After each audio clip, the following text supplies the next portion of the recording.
Lawrence Lugo hadn't missed a single day of work in 9 years. Not when his car broke down on the I-405.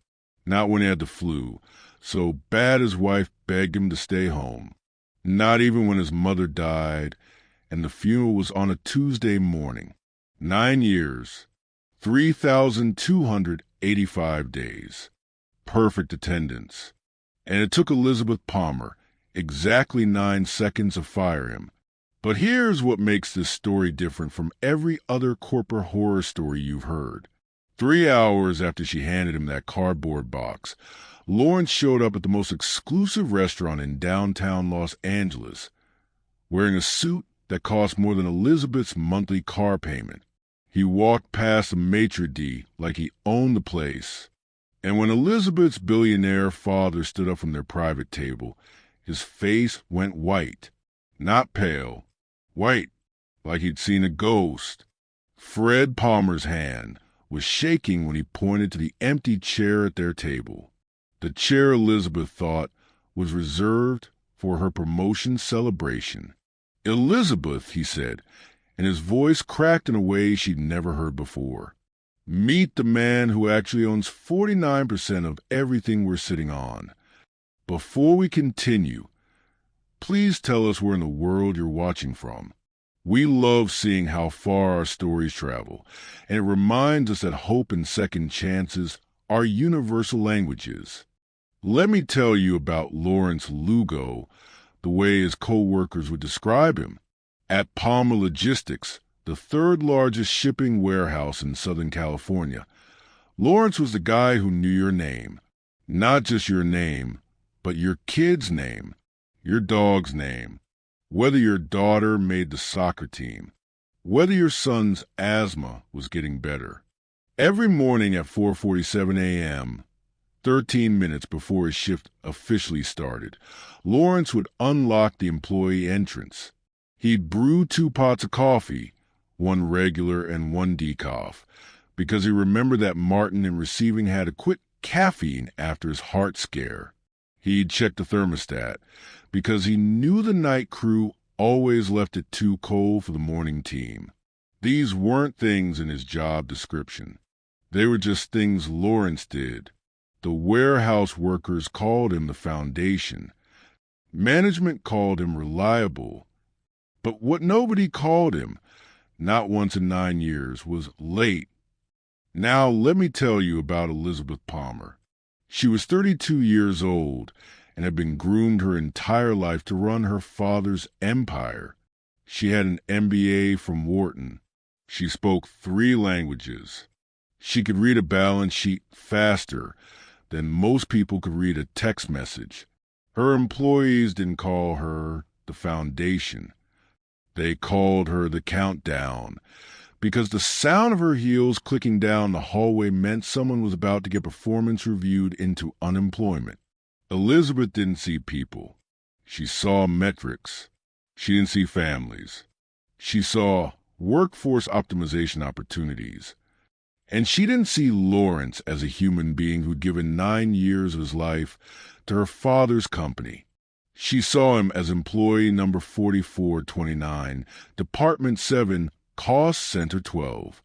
On the morning of May 14th, something happened that hadn't happened in 3,285 days. Lawrence Lugo sent an email to his supervisor requesting a single afternoon off. Not a full day, just 4 hours, from noon to 4 p.m. The reason? His 7-year-old son Daniel had an appointment with a specialist at Children's Hospital Los Angeles. Daniel had been diagnosed with a rare neurological condition that caused seizures. This appointment had taken 8 months to schedule. 8 months, and it was the only slot available. Lawrence's supervisor, a decent man named Robert Chun, immediately approved it. He'd worked alongside Lawrence for 6 years. He knew the man's character. He trusted him, but the approval had to go up the chain. It had to cross Elizabeth Palmer's desk. And that's where everything fell apart. Because Elizabeth didn't see a father asking to take his sick child to a doctor. She saw a crack in the armor. She saw the first domino. She saw what would happen if word got out that perfect attendance didn't matter anymore. If the most reliable employee in company history could take an afternoon off for personal reasons, what message would that send? What would stop everyone else from requesting time off? Where would it end? So she called Lawrence into her office at 8:15 a.m. He'd been at work since 4:47. He'd already processed 3 shipments, trained a new hire, and fixed a broken forklift that maintenance said would take until noon. But none of that mattered now. Elizabeth's office was on the 3rd floor, which meant it had windows. That was the big difference between management and labor at Palmer Logistics. Windows, natural light, a view of the Los Angeles skyline, instead of concrete walls and fluorescent tubes. Lawrence had never been to the 3rd floor. In 9 years, he'd never been summoned. He took the elevator up, and I want you to understand what was going through his mind. He wasn't worried. He wasn't nervous. He thought maybe she wanted to congratulate him. Maybe his supervisor had mentioned his perfect attendance record. Maybe this was finally the recognition he'd never asked for but secretly hoped might come. He knocked on her door at 8:17 a.m. She told him to sit down. She didn't offer coffee. She didn't offer water. She didn't offer anything except a view of her desk, which was unnaturally clean. No photos, no personal items, just a laptop, a red pen, and a single manila folder. "Mr. Lugo," she said, and right there, that should have been his first warning. She called him Mr. Lugo, not Lawrence, not even Lawrence. Mr. Lugo, like he was a stranger, like they hadn't worked for the same company for nearly a decade. "I've reviewed your time-off request," she continued, opening the manila folder. Inside was a single piece of paper, his request form. "And I want to ask you something. Do you think you're special?" Lawrence blinked. "I'm sorry. It's a simple question. Do you believe you deserve special treatment that other employees don't receive?" "No, ma'am. My son has a medical appointment that took 8 months to—" She held up her hand. Literally held up her hand like she was stopping traffic. "Mr. Lugo, I'm going to be honest with you. And I'm being honest because I respect you enough not to sugarcoat this. Every single person in this building has a life outside these walls. Every single person has family, sick relatives, personal emergencies, weddings, funerals, birthday parties. If I let you leave for 4 hours because your son has a doctor's appointment, what stops everyone else from requesting the same thing?" Lawrence's jaw tightened, just slightly. "With respect, ma'am, I haven't missed a day in 9 years. Not one. I've covered other people's shifts. I've worked holidays. And that's admirable," Elizabeth interrupted. "That's exactly what we expect from our employees. But the moment you expect something in return for doing your job, you've misunderstood the nature of employment. We pay you. You work. That's the exchange. Loyalty is the baseline, not a currency you can spend." There was silence in that office. The kind of silence that feels like pressure building before an explosion. But Lawrence didn't explode. He just sat there, trying to process what was happening, trying to understand how 9 years of dedication had just been reduced to the baseline. "I'm denying your request," Elizabeth said, and she picked up a red pen. She drew a single line to the word "approved" that Robertson had written. "And frankly, Mr. Lugo, the fact that you thought you could request time off with such short notice shows a fundamental misunderstanding of your role here. We need people we can depend on. People who understand that this company's success requires sacrifice. My son," Lawrence said quietly, "has seizures." This appointment, "Is not my concern," Elizabeth finished. And then she said the sentence that would change everything. "Mr. Lugo, I'm going to do you a favor. I'm going to help you understand what commitment really means. Consider this your termination notice, effective immediately." She slid a cardboard box across her desk, an empty cardboard box, the universal symbol of corporate execution. "You have 15 minutes to clear out your locker. Security will escort you from the building." 9 seconds. That's how long it took her to say those 4 sentences. 9 seconds to end 9 years. Lawrence stood up. He didn't argue. He didn't beg. He didn't cry. He just picked up the box and walked toward the door. But before he left, he turned back and said something that Elizabeth wouldn't understand until much later that night. "Ma'am," he said, his voice steady, "you should ask your father about the silent partner. You should ask him about the promise he made 9 years ago." And then he was gone. Elizabeth sat back in her chair, feeling satisfied, feeling strong. She'd made the hard decision. She'd sent a message to the entire company. Nobody was irreplaceable, not even the foundation. She had no idea she'd just burned down her entire future. Listen, if you've made it this far in the story, you're invested. You want to know what happens next. But here's the thing. Most people scroll past these stories without subscribing. They watch, they enjoy, and they disappear. If this story matters to you, if you actually care how it ends, hit that subscribe button, please. It takes 2 seconds.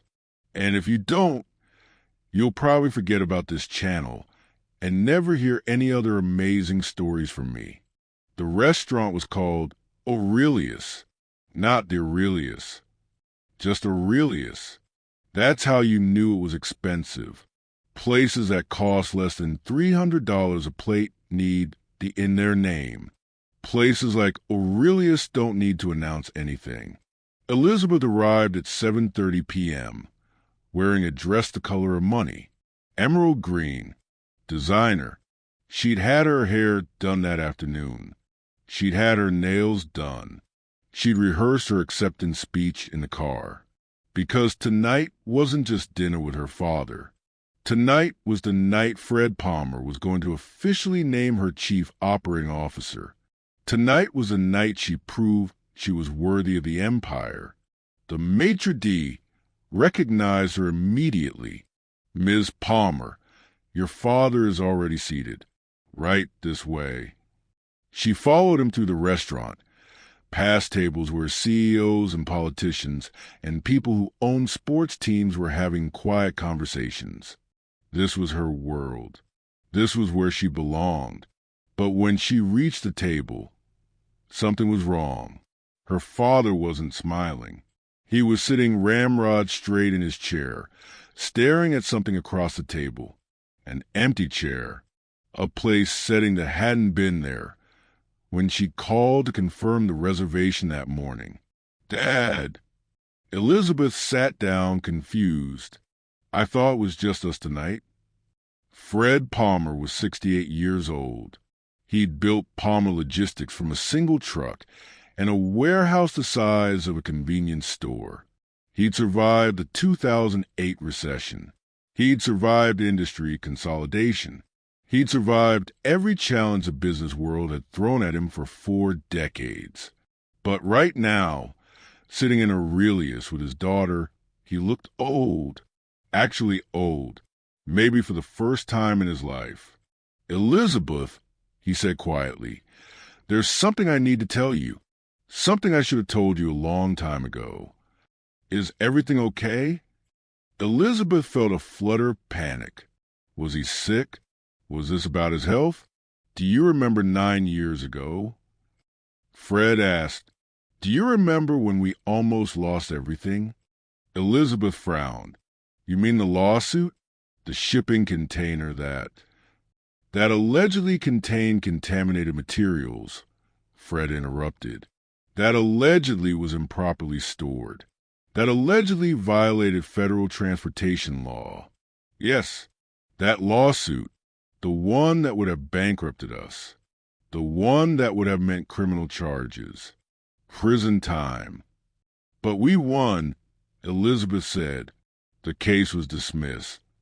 The case was dismissed, Fred agreed, because someone came forward, someone who had evidence that proved the contamination happened before our company ever touched that container. Someone who had photographs, shipping manifests, chain of custody documentation, evidence that would have been impossible to fabricate. Okay, Elizabeth said slowly. So someone helped us. Who? That's when the maitre d' returned to their table. But he wasn't alone. He was escorting a man in a charcoal gray suit, a man who moved with quiet confidence through the restaurant, a man Elizabeth had last seen 4 hours ago, carrying a cardboard box out of a warehouse. Lawrence Lugo. Elizabeth's brain short-circuited. She literally couldn't process what she was seeing.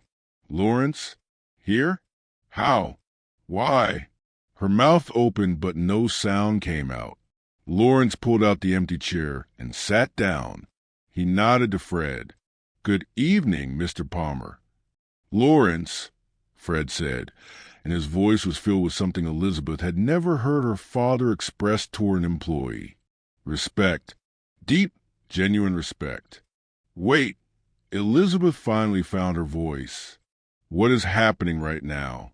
Dad, this is the employee I fired this morning. Why is he?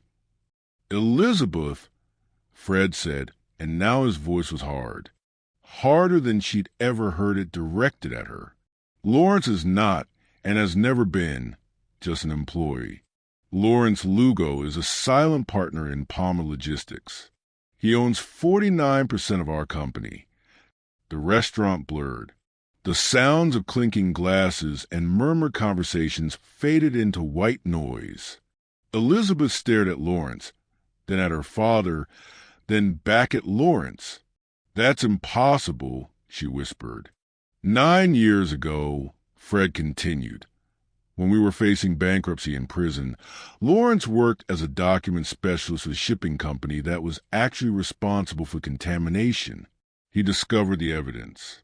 He brought it to me. He saved our entire operation. And when I asked him what he wanted as a reward, you know what he said? Elizabeth couldn't speak, couldn't move. He said he wanted a quiet job, a place where he could raise his son, health insurance, stability. He didn't want money. He didn't want recognition.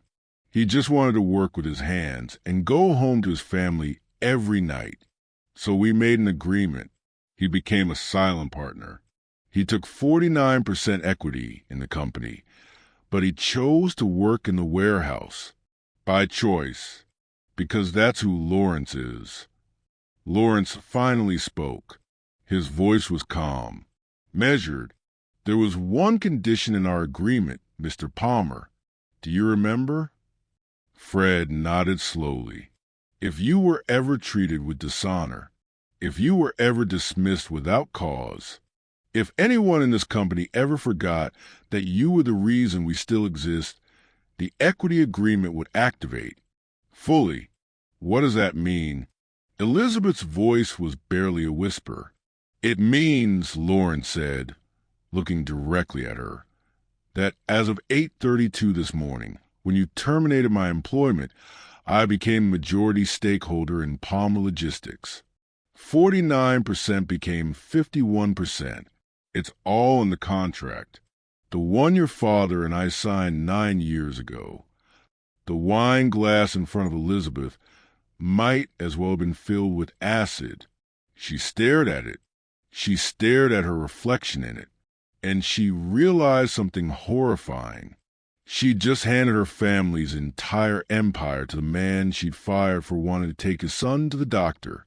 But this story isn't over yet. Because the real question isn't what Lawrence was going to do with the company. The real question was why he'd waited 9 years to use his power. And the answer to that question is what makes this story worth remembering. Elizabeth couldn't breathe. The restaurant, which had felt like her coronation hall 20 minutes ago, now felt like a courtroom.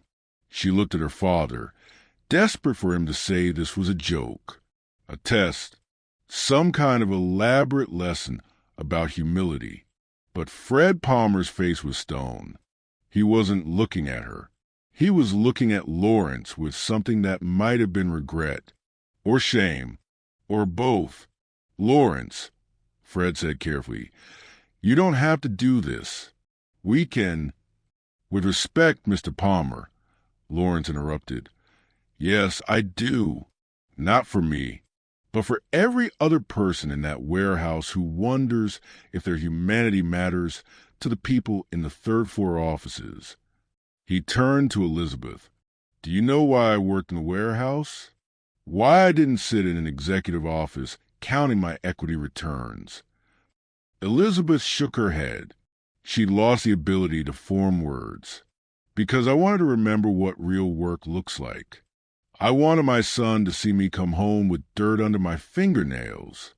I want to know the names of the people who actually make the company run, the people who load the trucks, who scan the packages, who clean the bathrooms at 2 a.m., so the morning shift has a decent place to work."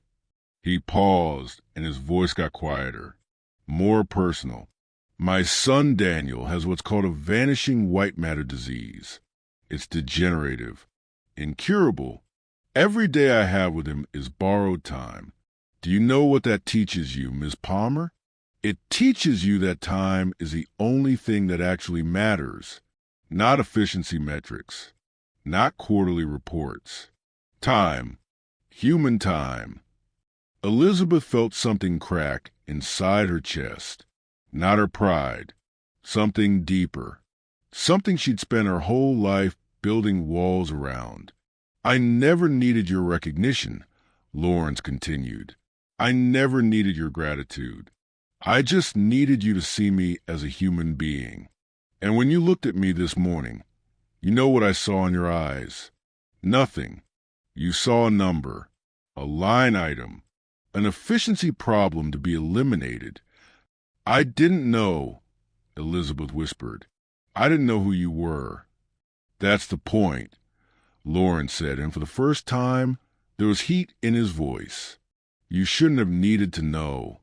You should have treated me with basic human dignity, because I was a person, not because I had equity, not because I had leverage, but because I'd given 9 years of my life to something you were born into." Fred Palmer spoke up. "Lawrence, please, tell me what you want. Name your terms. Do you want money? Do you want—" "I want," Lawrence interrupted, "to tell you both a story. The story of what happened this afternoon after Elizabeth terminated my employment." He pulled out his phone and placed it on the table. The screen showed a photo. A little boy with dark curly hair and a bright smile, wearing a hospital gown and giving a thumbs up to the camera. "I made it to Daniel's appointment," Lawrence said. "I got there at 11:47 a.m., 13 minutes early. We saw Dr. Reeves at Children's Hospital. She's one of the top pediatric neurologists in the country, and she told me something I've been praying to hear for 8 months. There's a new clinical trial, experimental treatment. It's not a cure, but it could give Daniel more time. Good time, maybe years." Elizabeth felt tears burning behind her eyes. She refused to let them fall. "But here's the thing about that appointment," Lawrence continued. "I didn't need your permission to go. I never did.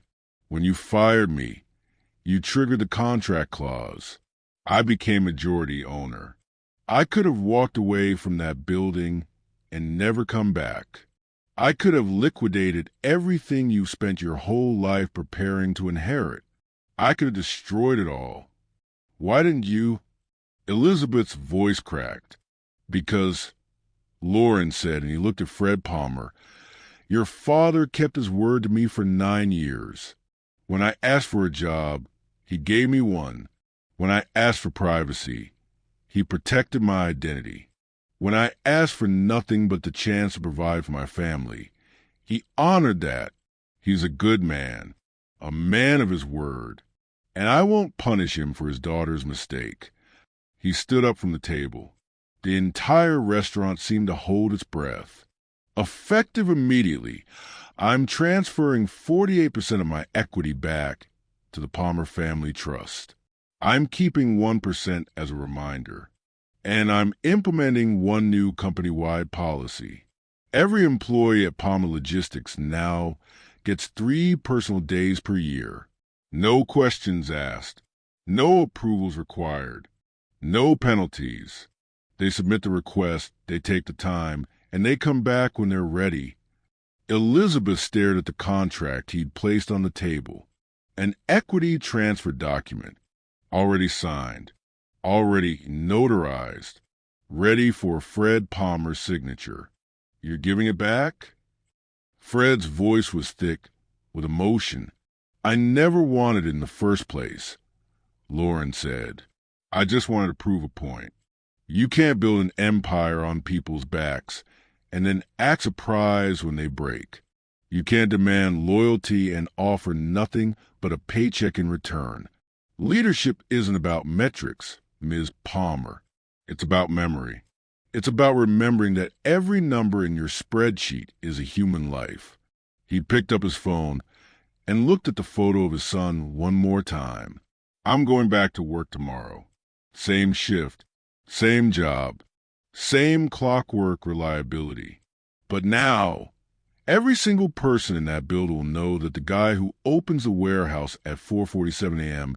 is the same guy who owned the whole operation for 4 hours.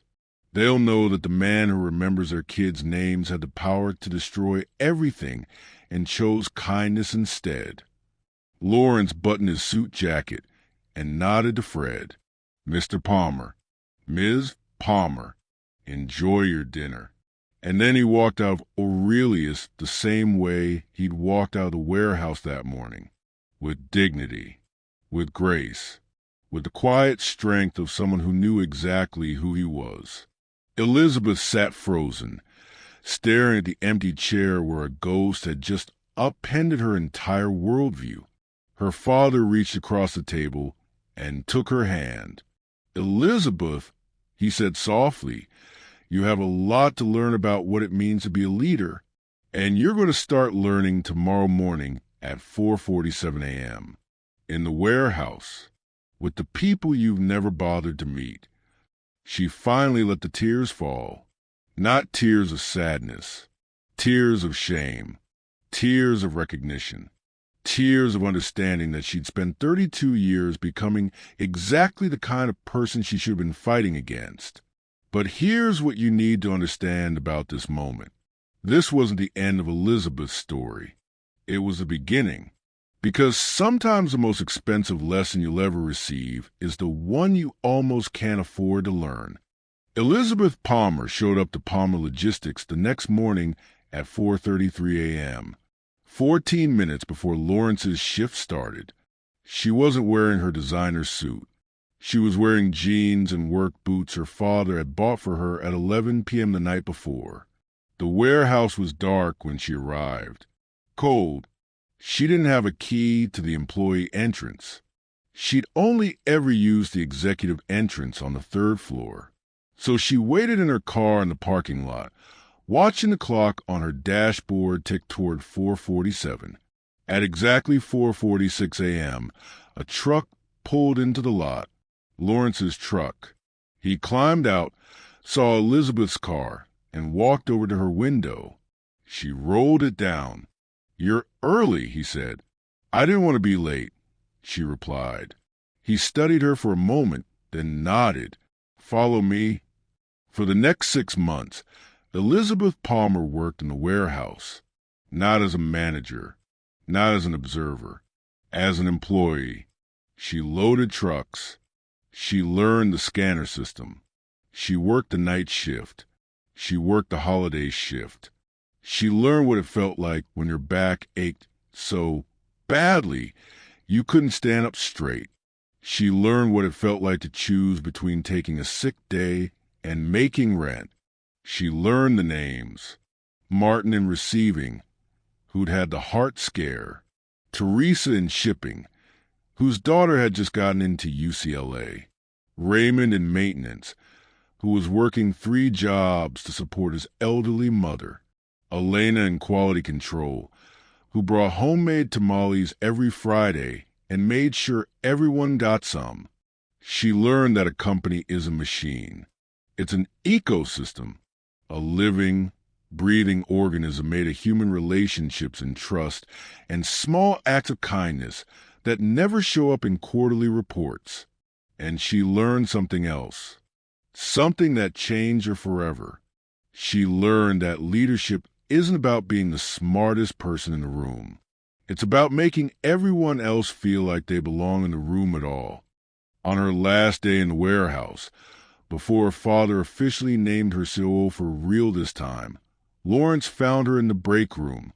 She was sitting alone, eating a sandwich from the vending machine. "You didn't have to do this," he said, sitting down across from her. "The 6 months. Your father didn't require it." "I know," Elizabeth said, "but I did. I needed to understand what I'd become, what I'd lost. And what did you lose?" She thought about it for a long time. Perspective, empathy, the ability to see people as anything other than obstacles or assets.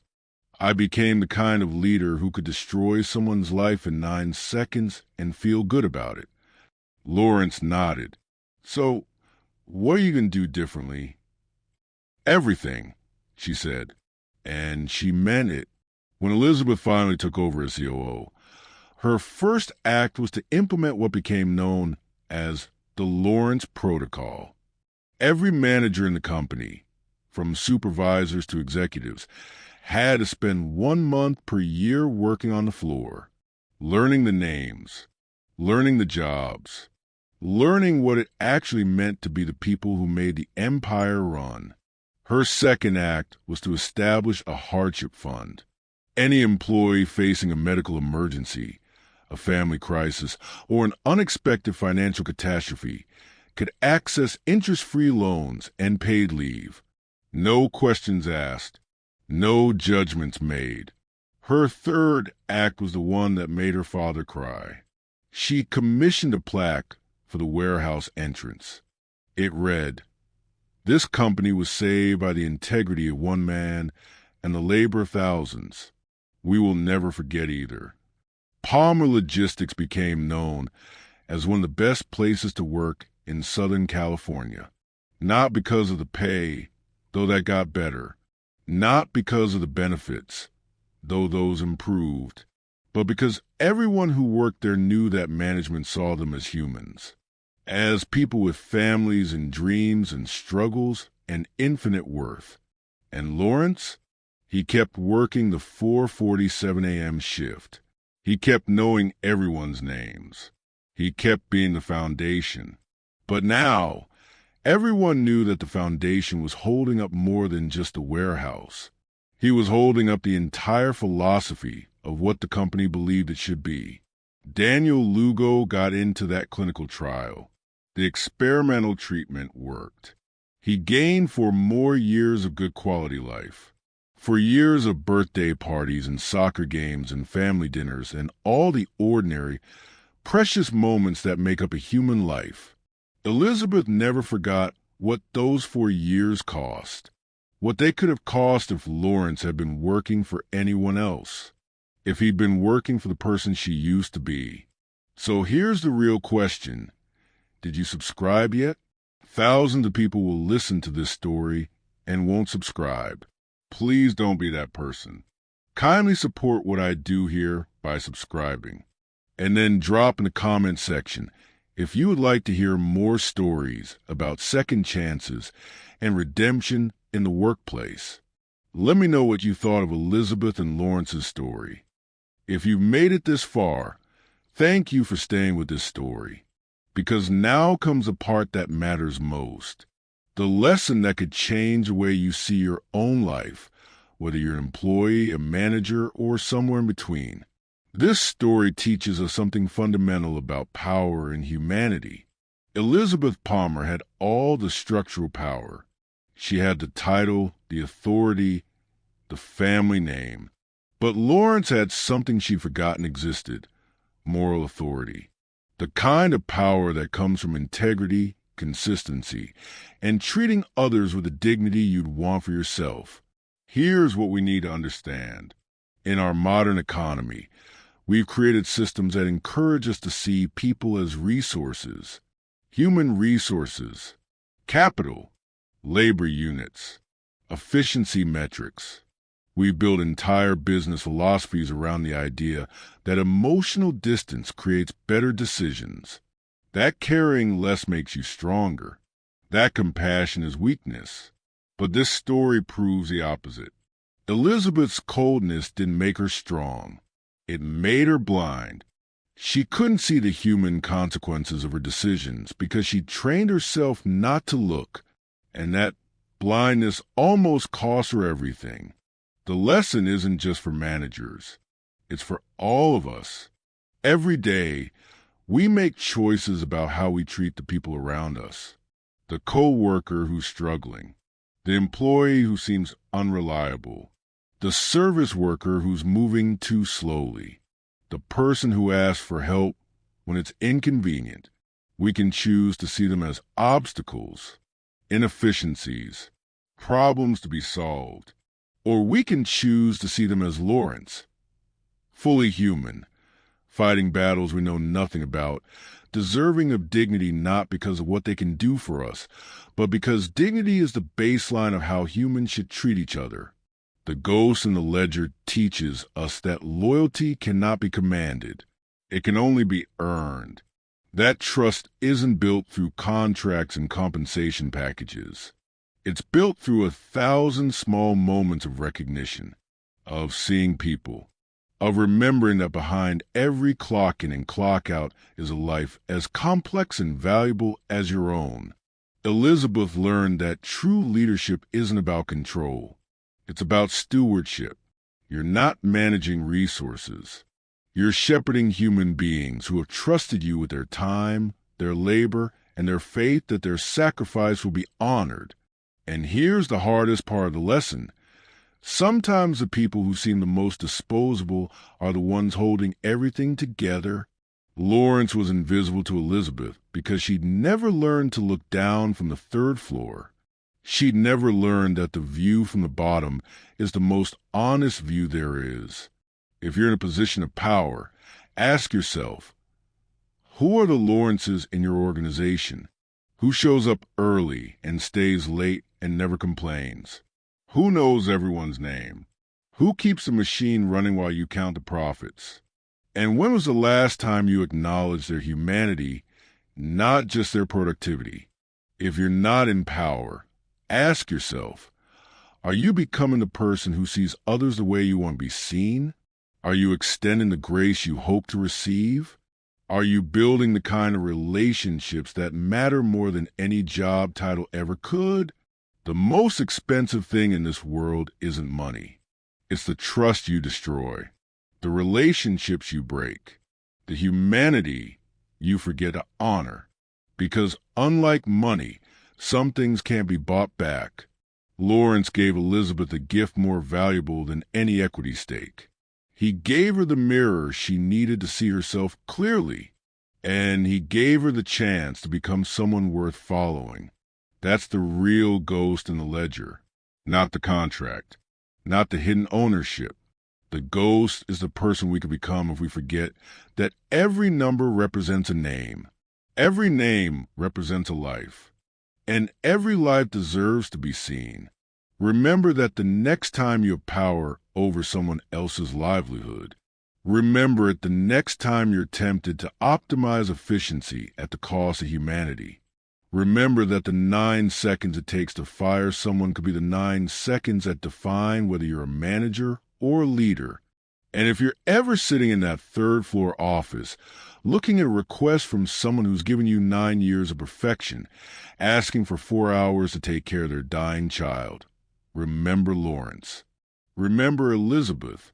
Remember that the choice you make in that moment isn't about policy or precedent.